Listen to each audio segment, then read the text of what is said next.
Patrice Hafner, bonjour. Bonjour, bonjour. Vous avez publié aux éditions L'Harmattan un roman, Arjuna.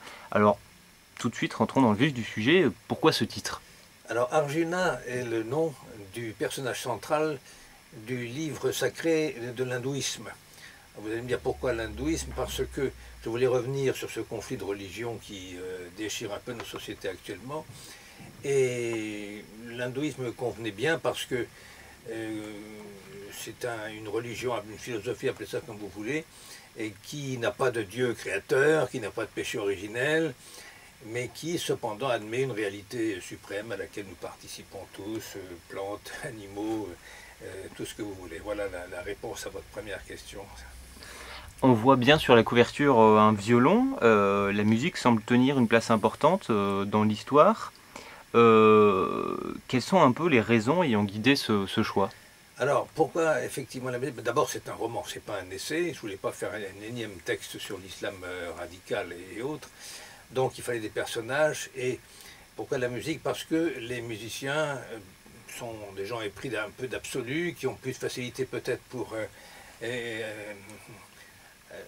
avoir accès à l'éternel, disons-le. Et puis, surtout, dans ce cas présent, dans cet islam radical, j'ai un musulman qui tue son épouse parce qu'elle joue du violon. Alors, c'est un peu caricatural, mais est-ce que le Coran interdit la musique? Est-ce qu'il interdit les jeux d'échecs, le hasard? Est-ce que vraiment la femme doit être l'esclave de l'homme? Est-ce qu'on doit refuser les saints, profaner les tombes et les mausolées?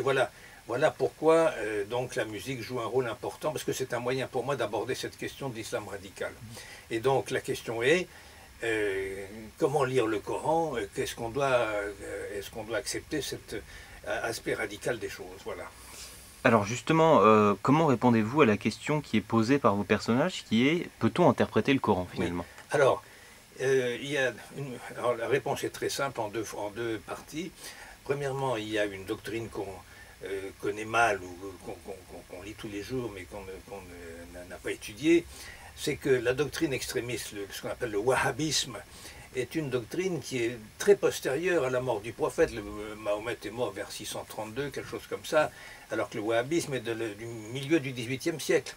Et il ne faut pas oublier non plus que l'auteur de cette doctrine, Mohammed al-Wahhab, puisque ça vient de là, wahhabisme, est un bonhomme qui a été un commerçant, qui a été expulsé de la Mecque lui-même et qui a trouvé refuge dans le désert auprès de la dynastie des Saouds. Alors je ne vais pas revenir sur toute la péripétie de l'histoire avec les Saouds, mais en voilà la relation éternelle entre la religion et le pouvoir. Il ne faut pas oublier que les frères musulmans ont été beaucoup soutenus au départ par l'Arabie saoudite.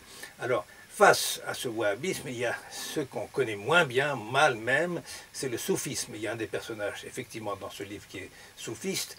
Et le soufisme, c'est quoi? C'est finalement la possibilité ou non d'approcher Dieu par sa seule raison face aux découvertes de la science. Vous savez que nous avons connu nous-mêmes ces questions en Occident au Moyen-Âge, on a brûlé Gordiano Bruno, on a fait un procès à Galilée, etc.